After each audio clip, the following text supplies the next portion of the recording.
Hello, all my dear chickadees. Today we're going to be jumping right back into Nightshade, You're the Drug. Oh goodness, we left off on a cliffhanger last time. I believe Mishka and Sasha were being chased, and then Mishka got straight up taken. He got taken!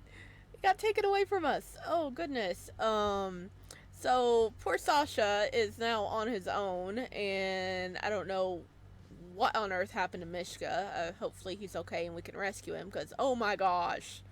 Ah.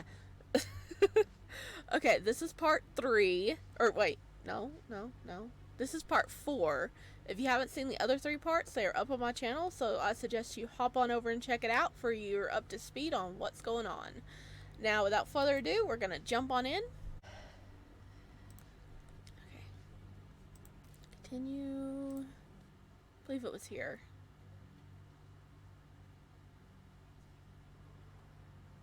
Was it here?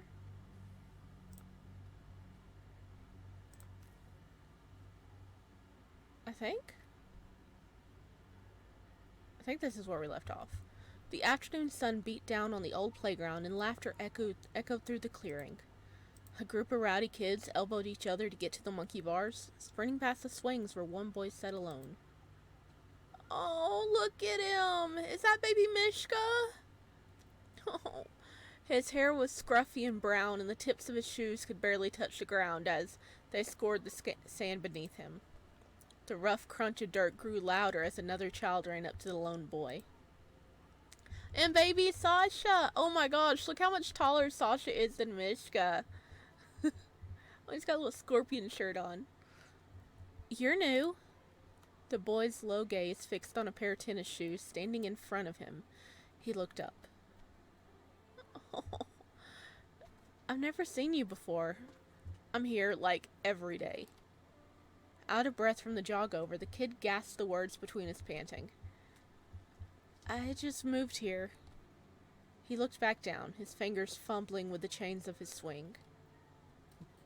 That checks out. Why are you just sitting there? The boy shrugged and watched his foot draw circles in the sand below. Sasha, we're playing chicken. You're on my team. Sasha turned his head and yelled back. In a minute! Instead of joining the other kids, he walked over and sat on the swing next to the quiet boy, who now watched him with confusion. I think your friends want to play. Huh? So, what's your name? My name's Sasha. Mikiel? His voice was a little more than a mumble. So, Mishka, right? Mikiel. Do you know how to swing? Why are you just sitting there? Mishka only shrugged again. You don't really talk much, do you? Sasha pursed his lips and began drumming his hands on his thigh, looking slowly around the playground. Wanna come play on the monkey bars? I don't know how. Aww. Poor little guy. It's easy. Hopping off the swing, Sasha motioned for the kid to follow him. Mishka reluctantly slid off the swing before adjusting his sweater sleeves to cover his hands. He followed. Sasha, we can't play chicken with uneven numbers. We're not playing chicken. Mishka doesn't know how to climb monkey bars. Who's Mishka? Sasha pointed at the kid, who has already looked back down at his feet. I'm teaching him how to use the monkey bars, so move over. Oh, Sasha's being a good friend. Oh, he's like, this is a new kid. I am adopting him. He is my friend now. Not waiting for them to move, Sasha started climbing up the metal ladder on the side. The others jumped to the ground in showy fashions before dusting themselves off and leaving to find something else to leap up from. I'm really good at this, so just do exactly what I do. Come over here and try to hang on them. Sasha reached up and hung from one of the bars while facing his new friend so he could watch him try. Mishka watched the other kids leave before following Sasha up the ladder and grabbing a bar himself. Good. Okay, now try to pull yourself up. Before he could finish, Mishka had already climbed to the top of the monkey bars with ease. He turned to sit with his legs dangling off the side. Well, that's still beginner stuff anyway. Sasha hoisted himself up to join the quiet boy who was biting his lips to hold back a smile. The next level is hanging upside down. It makes you look like a bat. It's super dangerous. Sasha confidently spun around and hooked his legs over the side of the monkey bars before letting himself fall backwards. His face quickly began to flush from all the blood rushing to his face. See? If you fall, you'll probably break your neck. But if you do fall, you have to tuck and roll. Despite Sasha's very ominous and very accurate warning, Mishka did exactly what he saw his new friend do. As soon as he was upside down, his shirt began to fall. He shot out a hand to pin it to his stomach. You said you didn't know how. I didn't. It's probably 'cause I'm a good teacher then. Sasha laughed, feeling a little lightheaded from dangling there. After a few seconds, Mishka joined in with a timid smile. Okay, well, next you have to flip off, so put your legs like this. Wah! Oh, did he fall? In the middle of his demonstration, Sasha's hand slipped. Before Mishka could react, the other boy had fallen to the dirt below. Sasha! Mishka effortlessly flipped off the monkey bars and crouched next to Sasha. Luckily, the other boy's neck was not, in fact, broken. Sasha sat up with his hand covering the side of his face. His expression twisted into a frustrated pout. Ow. You didn't tuck and roll. Oh no, he's bleeding. Oh, look at the baby. When he pulled his hand away, there was a smudge of blood on his palm. You're bleeding. There was a throbbing pain in Sasha's left brow. It stung when he touched it. This never happens. His eyes started to water as he defended himself, but he wouldn't let himself cry. I have bandages at my house. After helping pull Sasha up off the ground, Mishka tugged him towards the sidewalk. I'm serious, this never happens. Sasha followed Mishka across the street inside an apartment building he'd never been in before. Mishka opened the door to the apartment and flicked the hall light on. Sasha followed him in. You live really close. I'm gonna get the medikit. Once he'd run off upstairs, Sasha took the opportunity to quietly snoop around the house. The room echoed with his footsteps since there was almost nothing to absorb the sound. Aside from a sofa and a dining table, it just looked like a move-in ready apartment. Making his way to the kitchen, Sasha walked up to the fridge and opened the freezer in hopes of finding ice for his cut. There was no ice. There wasn't anything. Curious, Sasha opened the fridge door. It was just as empty, except for some milk, cheese, and a few protein drinks. Mishka came running back downstairs and peered around in confusion before realizing his friend must have wandered off to the kitchen. I have the bandages. What are you looking for? You have, nothing to eat. Did you move in today? He shut the fridge and turned to Mishka, who shook his head. Sasha didn't question further while he watched Mishka open the kit and pull out a cotton ball, peroxide, and adhesive bandage. He grabbed the cotton ball and went to rinse it in the sink, dabbing gently at the cut. The cool water offered much relief to the burning wound. How long has he been stuck in his apartment with, cheese protein shakes, huh? Child, are you being abused? Are you being neglected? We need to disinfect it first. No, that stuff stings. Just give me a bandage. Mishka hesitated at first, but eventually handed it over. Sasha haphazardly slapped it on, adjusting it a few times so it didn't stick his eyelids shut. Let's go to my house. I have snacks and stuff. Aww. Aw, kitty kicked my camera. Goodness. Okay, alright. There we go. Okay. It is not a fail Sparrow video without a cat interference at one point. Okay. Okay, looks like Kitty's getting ready to curl up and take a little nippy nap. Okay, okay. Yes, yes, feed the child. Mishka played with the bottom of his shirt, looking down. It's just for a little while. It'll be fine. The casual reassurance was enough to convince Mishka. He nodded. Oh, this is nice and cozy.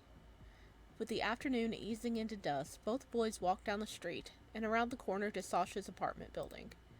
Once inside, Sasha kicked his shoes off and left them on the entry rug before turning to walk into the kitchen. Mishka watched him quietly and took his shoes off as well, leaving them beside Sasha's.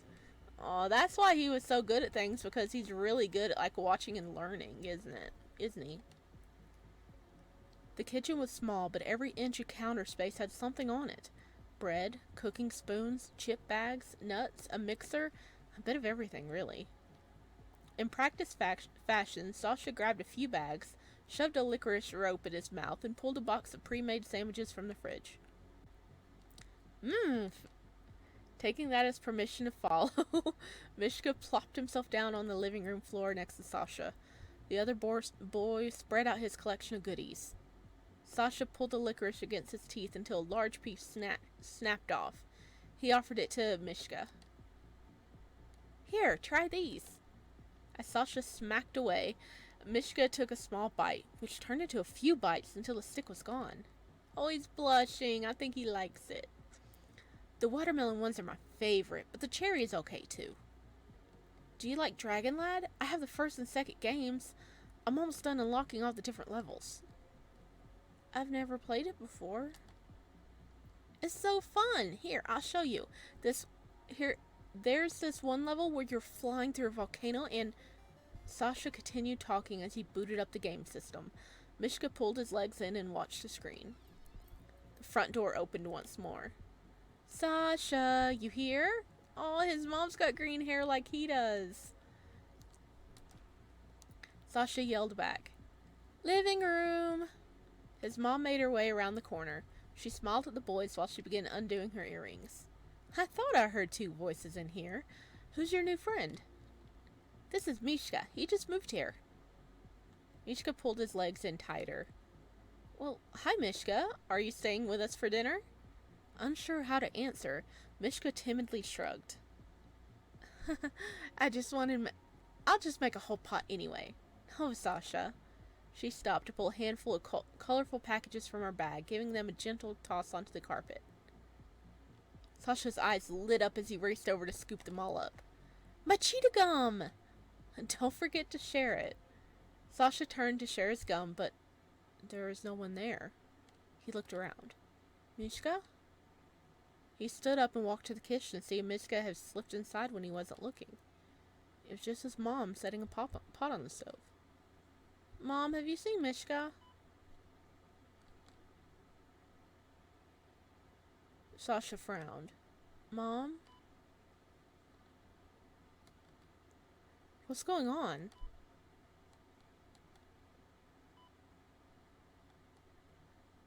Is he in the hospital?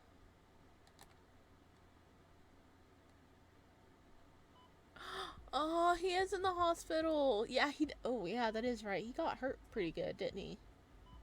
Oh, was that like a memory / dream thing? The smell of rubbing alcohol. It was so bright. It'll only take a minute. After that, we can send him back. Oh, I forgot there was some voice acting in this. Hang on. Turn this up again a little bit so you guys maybe can hear. Maybe? I don't know if that's high enough. No! That's enough!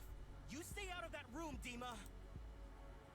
Oh, Dima's the black-haired ninja guy, isn't he? Oh no. Oh no.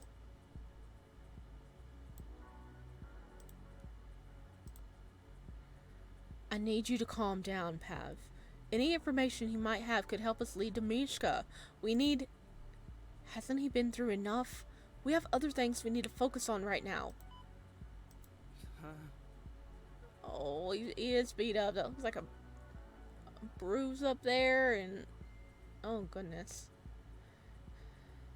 I know you're upset, but the recall will have to wait. This is more important. If he saw something, we need to know. Every second counts, Pav. I said you're not going in there. Give him some space, for Christ's sake. Excuse me? I can't believe this. Sasha's fingers twitched gently. The muffled argument outside the room seemed to have quieted down. The door opening caught Sasha's attention. He turned his head as best as he could and watched as a man in a white coat approached him. The doctor glanced down at his clipboard and then back up at Sasha. Oh, hello. Dr. Sexy? Sexy?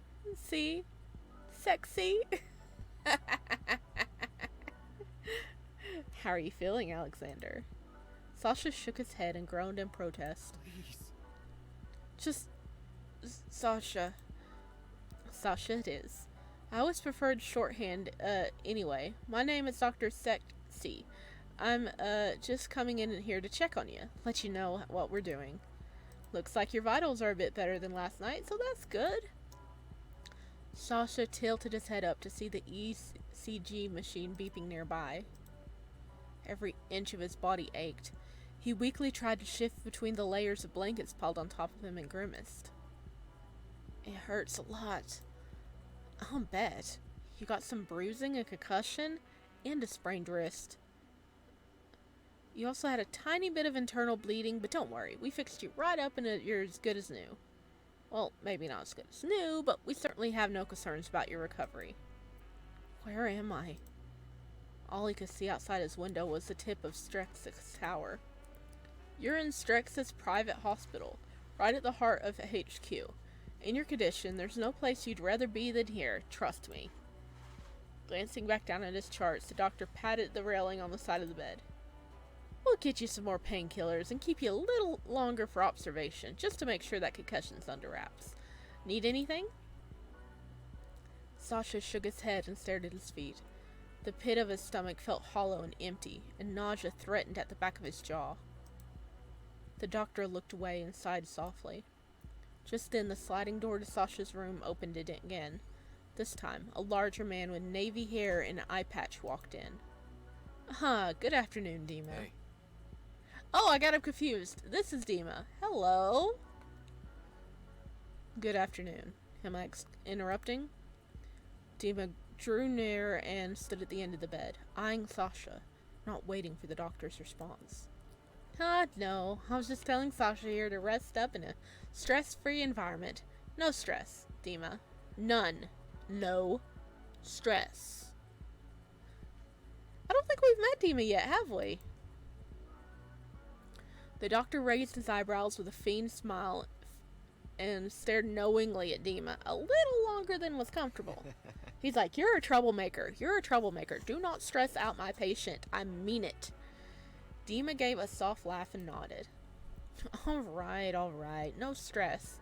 Scout's honor. As if you were ever a scout. Turning back to Sasha, the doctor patted his foot gently. Take it easy, Sasha, and make use of that call button if you need anything. He's like, seriously, if Dima starts stressing you out, let me know and I'll come in here and handle him. Okay, Dr. Sexy, I'll see. We'll see you later. Sasha watched the two, the pain in his head throbbing. He sighed and watched the doctor walk out of the room, leaving him alone with the other man. Once the door clicked shut, Sasha looked towards Dima, who was still standing at the end of the bed. Dima sighed and pulled up a chair.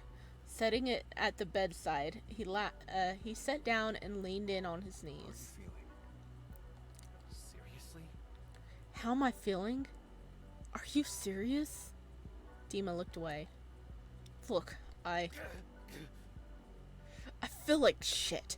I don't know where... Sasha gasped, pain shooting through his ribs.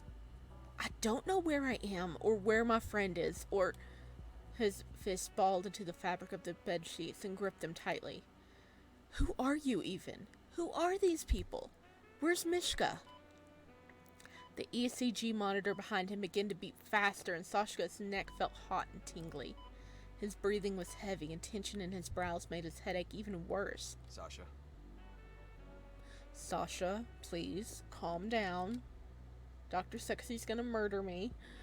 Sasha scoffed and tore his gaze away from the man. He stared at the far wall instead, his knuckles still clenched tight. I want to help you, I do. I also need any information you have about that night. There's only so much I could do with what little information we currently have. You didn't answer my question. Who are you? Dima pinched the bridge of his nose and shook his head. You don't need to know me to tell me what happened. I don't know what happened. What's going on? His anger was rising despite the pain. He was sitting in a hospital room, completely alone, and the last thing he could remember. Oh, Mishka got stabbed! Or gutted. I don't know if he actually got stabbed. Did he get stabbed? Oh, we showed up and he was bleeding. I know that. He was hurt. Look, Sasha, if you can tell me anything about what you remember from last night, we have a better chance of finding Mishka. So he's still alive? Does that mean you know who took him? Demon's brow furrowed and he let out a sigh. Sasha's, there's no time for this. I need to know what you remember. I don't remember anything. Sasha looked away, lifting his bandaged hand to rub his nose. The rough motion made it sting, which just annoyed him farther. You don't remember anything. That's what we've told you, dude. We remember our friend bleeding out. Dima, was it? How do you even know Mishka? The moment his friend's name left his lips, Sasha felt a lump form in his throat. His gaze dropped to his hands while they fumbled with the sheets. I just need whatever info. Dima exhaled roughly with a scowl, but when he looked up and stared at Sasha for a few moments, his features softened. He works for me. That's why I need to find him. Pry for info. What kind of work? Dima tilted his head ever so lightly and eyed Sasha for a moment. His fingers steepled and pressed to his lips. What? Mishka never told you? Obviously not. Why would I ask if I knew? Do I even want to know? I run a company that deals in trades, favors, and protection for the city. Mishka is an employee here. Sounds like a shady-ass company to me. I think you're right, Sasha. This brat. I don't remember what happened, so I can't help you. Well then, we'll give you another day to rest. I'll ask again tomorrow. Sasha's head whipped back up to Dima. Wait, you mean I have to stay here? You don't have to do anything, but the people who took Mishka know your face, and it's the safest place to be right now. It's in your best interests. Now, if you want to leave this hospital room, there's an apartment prepared for you on the upper floors. Sasha gazed at the tall man for a moment before begrudgingly nodding. He didn't want to stay another minute in this room. Then I'll have a change of clothes brought up. Meet me in the hall when you're ready. Sasha said nothing while the man stood from the chair and made his way out of the room. I want to go home. Mishka, where are you? Sasha stepped out of the hospital room, clutching a bag with his old clothes and shoes stuffed inside. Wet, bloody, and a bit ripped, they were in no condition to be worn. Instead, he put on the outfit Dima had set up to his room. All right. Good. I'm glad everything fits. You ready? Whatever. Everything hurt when he walked. Even his feet. Sasha grimaced as he followed the man down the hall and into an elevator. Not even trying to take in any of his surroundings, he just stared down at the plain pair of shoes he'd been given. Dima stood silently next to him, and after they stepped out of the elevator, guided Sasha down another hall until they arrived outside of what looked like a hotel room door. This will be your room. We've updated the permissions on your C card. It will work for your door and for getting food from the cafeteria. All other necessities are already in the room. Okay. You can order room service if you like. Dima attempted a smile, but it dissolved as he watched Sasha walk defeatedly into the apartment and close the door behind him. Good night, Good. Sasha. Sasha is beat up, in pain, and his friend's gone. He doesn't know if he's alive or dead. He better be alive. He better freaking be alive. Sasha stood unmoving in the foyer. He dropped his bag of tattered clothes to the floor, staring blankly ahead. He was alone again. Sasha's arms hung heavy at his sides. The stillness of the apartment felt surreal. Even with the lights off, it was easy to see. Everything was bathed in gentle, white radiance from the moonlight spilling in through the large window. The room was immaculate compared to his downtown studio apartment. The kitchen was easily 3 times the size of his own. He frowned. Jesus, this place is massive. Sasha looked down at his feet, staring at the shoes Dima had given him. Then he glanced over at his sneakers by the door, the ones he worn on that night. His chest grew tighter the longer he stared. Finally, he just kicked the plain shoes off. Putting the thought out of his mind, Sasha padded slowly across the cold tile. His footsteps were light despite how heavy his body felt. He pushed the sliding doors open, revealing the bedroom. Oh, baby. Oh.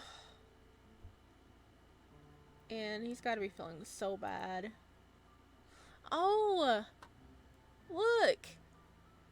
We know where that scar gap, or that gap in his eyebrow came from. It must have been like a leftover scar from, that memory we just had of them as kids. Aw.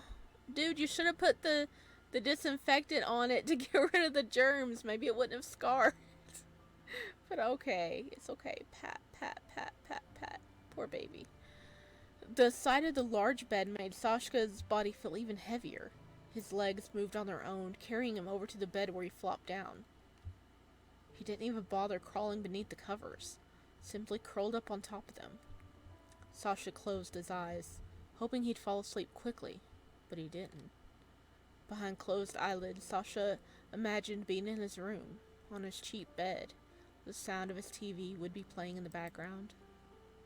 And Mishka would be sitting at the foot of his bed, scrolling through his phone. He was always there, whether Sasha texted him to come over or not. Instinctively, his hand began searching for his phone. He didn't feel anything.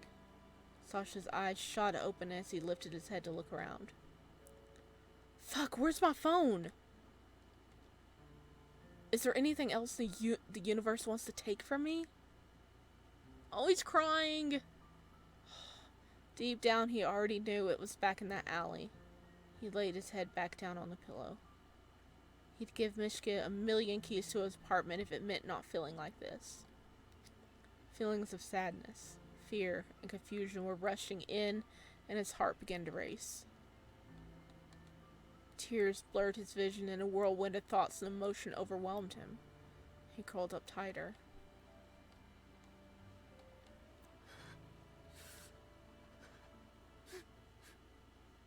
Oh no, he's crying. Stifled sobs broke the silence of the apartment and continued along into the night. Oh.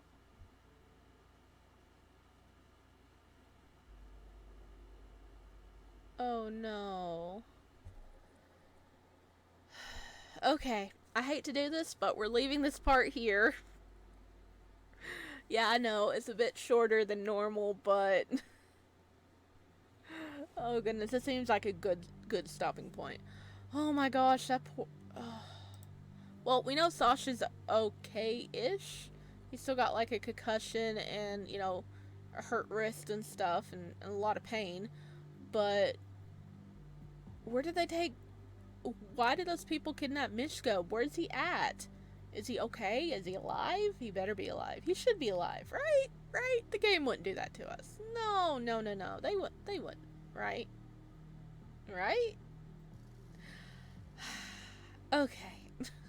I will see you in the next part. I hope you enjoyed this one. If you do, leave a like or a comment down below so I know you're enjoying the series. It encourages me to keep recording for certain parts, or, for this series and continue it on.